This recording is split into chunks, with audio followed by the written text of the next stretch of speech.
So welcome to the English class, Standard 12, Unit number 6, Poets and Pancakes. Writer is Ashok Mitran.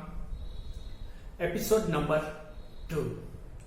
So in this episode, we are going to discuss our chapter number 6. First of all, we will discuss Ashok Mitran, our writer, and then after the chapter. So open your textbook. Ashok Mitran, 1931. A Tamil writer recounts his years at Gemini Studio in his book My Years with Bows, which talks of the influence of movies on every aspects of life in India. तो यहाँ पर जो poets and pancakes जो title लिया गया है वो उनके द्वारा ही लिखी गई माय इयर्स विथ बॉल्स जो बुक थी उनके अंदर से लिया गया है। और ज्यादातर जो इनके अंदर जो बात बताई गई है वो है जो इंडियन मूवीज के अंदर जो बात बताते हैं वो हमारे जीवन के अंदर जो जुड़ी है भारतीय संस्कृति के जो लोगों के अंदर बीतती है जो घटनाएं उनको रिलेट हो इसी तरह की बात बताने का यहाँ पर प्रयास किया है।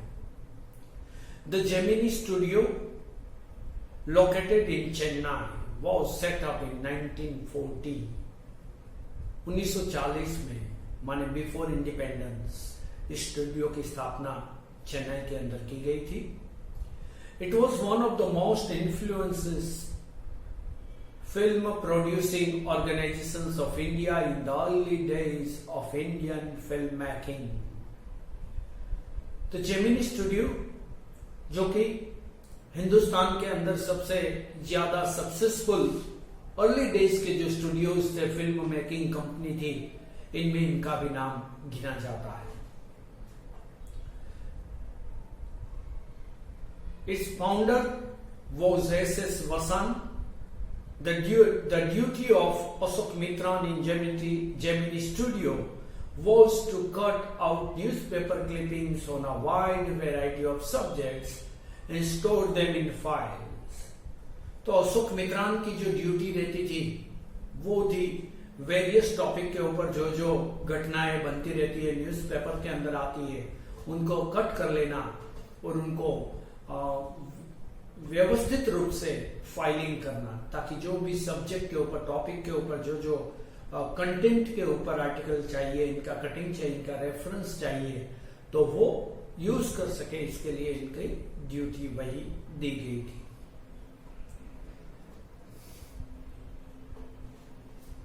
It's founder was S N. Vasan.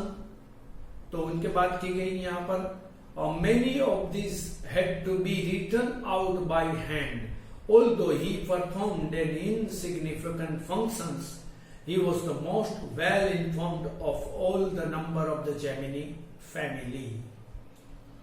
तो ज्यादातर जो आर्टिकल थे वो हस्तलिखित रहते थे मगर फिर भी इन्होंने अच्छी तरह से कटिंग करके उनकी फाइलिंग बना ली और वो सभी फाइल को अच्छी तरह से रख देते हैं और ज्यादातर पूरे स्टूडियो के जो माने कि Gemini studio film making company है उनके अंदर जो जो काम करने वाले हैं वो सभी को सबसे ज्यादा परिचित कोई है तो वो एकमात्र यही है अशोक मित्रान कि वो सभी को पहचानते हैं। The following is an excerpt from his book my years with balls.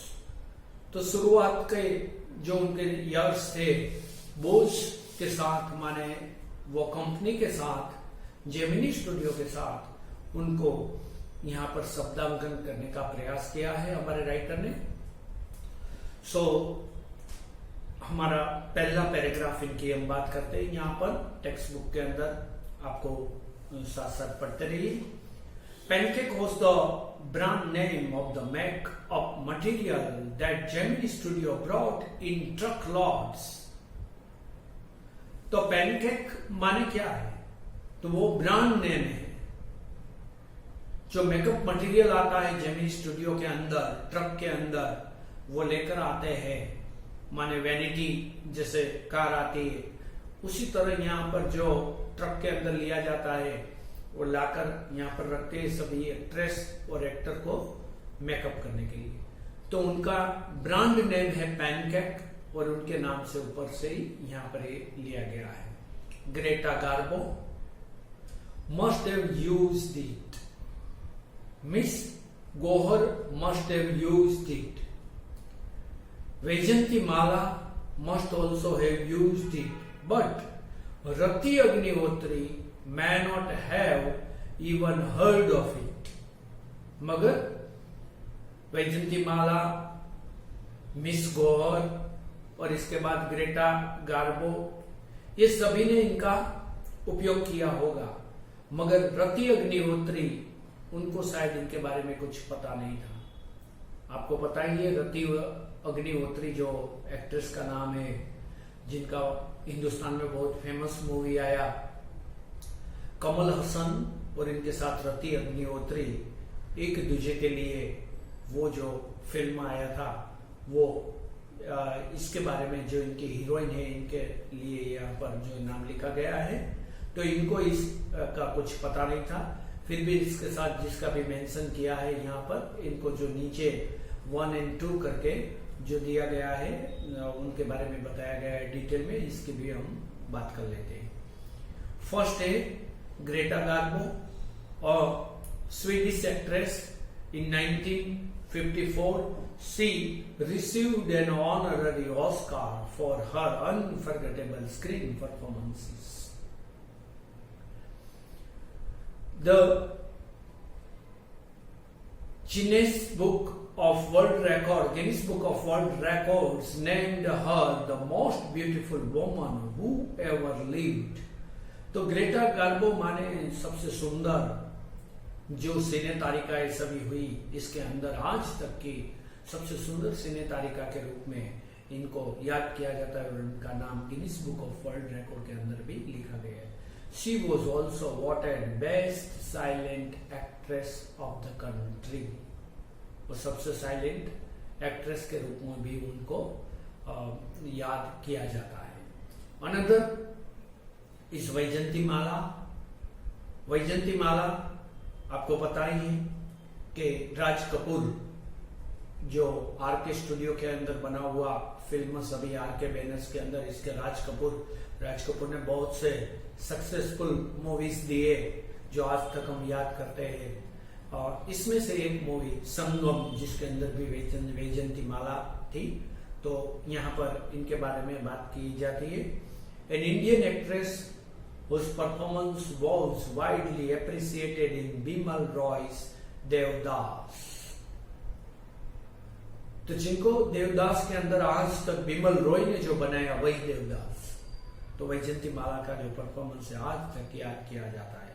Devdas वैसे 2-3 मूवीज आ गए एक ही टाइटल से, एक ही थीम के ऊपर, मगर समय के साथ कुछ नया करके उनको फिर रजू किया। मगर यहाँ पर जो बात कर रहे हैं वो बिमल रॉय ने जो बनाई थी वाह। She won 3 Best Actress Award for her acting. She is now an active politician, और अब वो एक्टिव पॉलिटिशियन के रूप में गिनी जाती है। तो साउथ में ये ज्यादातर रहता है कि जो सक्सेसफुल फिल्म स्टार रहते हैं वो साउथ के सभी पब्लिक उनको बहुत रिस्पेक्ट करते हैं, माने कोई धर्म गुरु को हम आदर देते हैं, इतना ज्यादा आदर ये फिल्म स्टार को मिलता है। आज रजनीकांत को भी इसी तरह वो स्वीकारते हैं, तो सभी जगह वहां पर इतना रिस्पेक्ट मिलता है। तो वैजंती माला को भी इतना ही, जैसे कि जयललिता भी थे सीएम, तो उनको भी इतना रिस्पेक्ट आज तक मिलता था। तो ये सभी यहाँ पर भी वो एक्टिव हो गए। तो रजनीकांत भी अभी एक्टिव पॉलिटिशियन बनने जा रहे हैं, वो अपनी पार्टी लॉन्च करने जा रहे हैं। तो ये सभी बातें यहाँ पर आपको वैसे ऑफबीट बातें हैं, मगर आपकी जनरल नॉलेज के लिए यहाँ पर शेयर की जाती है। और डजन अदर इसके बाद जो ये जिसकी चर्चा है यहाँ पर, the makeup department of the Gemini studio was in the upstair of a building that was believed to have been Robert Clive's tables. तो जो मेकअप डिपार्टमेंट था वो जेमिनी स्टूडियो में अपर फ्लोर के ऊपर था, और जिनको रॉबर्ट क्लाइव स्टेबल के नाम से जाना जाता था। A dozen another buildings in the city are said to have been his residence. और एक डजन जितनी बिल्डिंग उनके रेसिडेंस के लिए प्रयोजन में ली जाती थी। For his brief life and even briefly stay in Madras, Robert Clive seems to have done a lot of moving. Besides fighting some impossible battles in remote corners of India and marrying a maiden in St. Mary's Church in Fort St. George in Madras. तो इस तरह से यहाँ पर इनकी बात भी बताई जाती है। तो यहाँ पर फर्स्ट एपिसोड के अंदर हम इतनी बात करते हैं, सेकंड एपिसोड के अंदर हम आगे की बात ले जाएंगे। ओके।